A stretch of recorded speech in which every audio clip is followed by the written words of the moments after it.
महाराज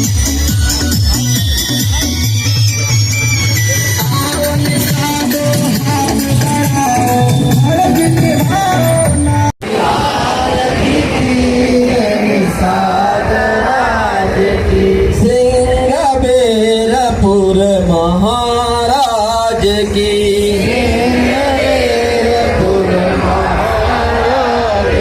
श्याम बरण गल बैजंती माला। निषाद एकता पेंशन जो निषाद पार्टी की मदर संगठन है, ये लगातार आज 13 सालों से लगातार 13 जनवरी 2013 से लगातार निषाद राज के किले पर जयंती मना रही है। पहले हम लोग पता नहीं था, उसकी खुदाई 37 वर्ष पहले हुई, लेकिन निषाद राज के किले पर 13 जनवरी 2013 को गया तो पता चला कभी त्रेता में भगवान राम को निषाद राज ने पार किया था। गंगा पार करने के बाद रावण राज खत्म किया था। निषाद राज के उस राजाभिषेक में निषाद राज आए थे और दोनों मिलकर नीति बनाई थी, राम राज आए थे। और इस निषाद राज के जयंती के बहाने हम लोग इस समुदाय को जो सदियों से अंग्रेजों मुगलों से लड़ा, पिछली सरकारों से लड़ा, सबने इन्हें क्रिमिनल कास्ट घोषित किया, छोटी जात घोषित किया, इनकी सोच बदल दिया था और सोच में कहीं सदियों पीछे थे। तो इस सोच बदलने के लिए हर साल जयंती मनाई जाती है। इस बार चूँकि चुनाव आचार संहिता की वजह से निषाद राज को लेकर हर जिले में मनाकर हर विधानसभा में मनाए, क्योंकि अब चूँकि यहाँ चुनाव लड़ रहे प्रवीण जी और ये सभी लोग यहाँ हैं, तो हमारे कार्यकर्ता भी लगभग यही थे। तो इस बार संत कबीर नगर के जिले के हर विधानसभाओं में इसमें दर्जनों निषाद राज की मूर्तियां लगी हैं। उन मूर्तियों पर माल्यार्पण करके, क्योंकि संत कबीर नगर जो है निषाद राज की एक जड़ है, निषाद पार्टी की एक जड़ है। यहाँ लोगों ने निषाद राज को आत्मसात किया था और यहीं से आंदोलन शुरू किया था। जय निषाद राज का नारा प्रधानमंत्री तक पहुँचाया, माननीय गृह मंत्री तक पहुँचाया, राष्ट्रीय तक पहुँचाया। हर पार्टी के लोग अब निषादों तक एक पहचान बनाया कि हम इनका भी एक गौरवशाली इतिहास रहा है, इनका भी बहुत ज़्यादा वोट रहा है। इनके वोट और संख्या के बल के आधार पर इनकी जो हिस्सेदारी होती है वो होनी चाहिए। इसलिए ऐसे परिस्थितियों में ये निषाद राज की जयंती के अवसर पर हम लोग शोभा यात्रा निकालकर उनका जन्मोत्सव समारोह मना रहे हैं। तो आज के दिन में सभी प्रदेशवासियों को और सभी देशवासियों को आज के इस निषाद राज की जयंती के, क्योंकि भगवान राम से वो 4 दिन बड़े थे, क्योंकि वो गुरुकुल में पढ़ते थे निषाद राज के साथ ही वो एक बाल सखा थे। इस तरीके से इसलिए राम जब 500 वर्ष बाद राम मंदिर बना, तो मैं तो अभिभूत हूँ कि प्रधानमंत्री जी ने और भारतीय जनता राम मंदिर के साथ साथ निषाद राज की भी मूर्ति वहाँ बन रही है। निषाद राज के किले को पर्यटक स्थल घोषित कराने में हमें सफलता मिली। वो अब 20 करोड़ 38 लाख रुपये देकर निषाद राज ऑडिटोरियम बन रहा। भगवान राम निषाद राज की गले लगी 56 फुट की मूर्ति लग गई वहाँ। 25 एकड़ का एक पार्क है, अभी भी 40 करोड़ 60 करोड़ और आया है उनके लिए निषाद राज सांस्कृतिक भवन। इस तरीके से आज के दिन में पूरे देश में हमने 13 किताबें लिखी, 24 घंटे काम करके। मैंने 13 जनवरी 2013 को संन्यास लिया था निषाद राज किले पर अपने जीवन के वैभवशाली जीवन जीने का, और संकल्प लिया था कि इस जो संस्कृति है निषाद संस्कृति, भगवान राम का जो संदेश है वो विचारधारा है, इसको जन जन तक पहुँचाएँगे।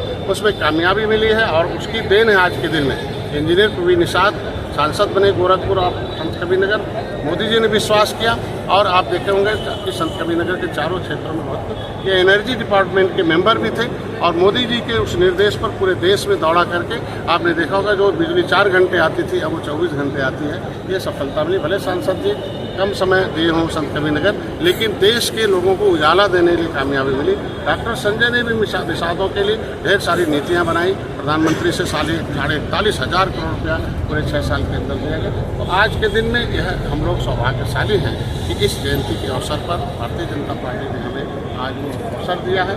और आज के दिन में हमारे इस निषाद पार्टी और निषादों की निषाद राज की कृपा से इनकी जो प्रतिनिधित्व है, जिनकी आवाज़ है, जो वकील हैं, इस आज की उस विचारधारा को सदन में भी पहुंचाने में हम कामयाब हुए। आज के दिन में 6 सांसद उत्तर प्रदेश से हैं और प्रदेशों से भी जा रहे हैं और विधानसभा विधान परिषद और राज्यसभा में दोनों हैं। तो आज के दिन में हम लोग इस जयंती का अर्थात जनता जनार्दन है, जनता जज है और यही एक समुदाय था जिसको पौवा खिलाकर इनके ऊपर गलत निकाहों पियाओं का लेवी लगाए रहते थे, लेकिन अब एक निषाद पार्टी का लेवी लगा लिया और निषाद राज के वंशज के रूप में ये अब इकट्ठे होकर एक जहां उचित होता है वहां वोट डालने का काम कर रहे हैं। पूरा हो गया, अभी तक आरक्षण नहीं मिल पाया निषाद के। आरक्षण के साथ साथ आपने देखा होगा आरक्षण की आवाज़ उठाने के लिए जो आरक्षण में रोड़ा थे उनको हटाने में कामयाबी मिली। कांग्रेस रही 70 सालों से वह रोड़ा बनी रही, सपा बसपा रोड़ा बनी। तो जब रोड़ा है उन्हें हटाया जाएगा तब मिलेगा।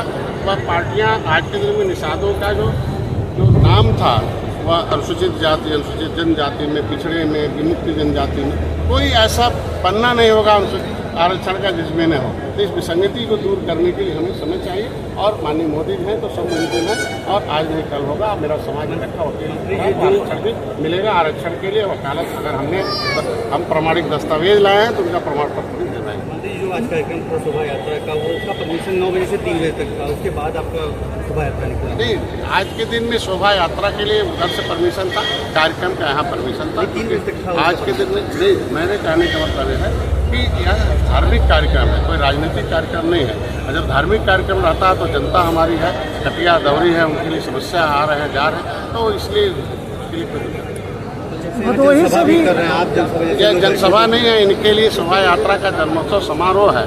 जनसभा तब की जाती है जब किसी वोट मांगा जाता है, अपील की जाती है। ये आज भारतीय संस्कृति को फिर से इनको वोट को खाने पर आमंत्रित किया गया। आचार संहिता का उल्लंघन नहीं है। आचार संहिता का कोई उल्लंघन नहीं, हमने लिख कर दे दिया था कि शोभा यात्रा निकले।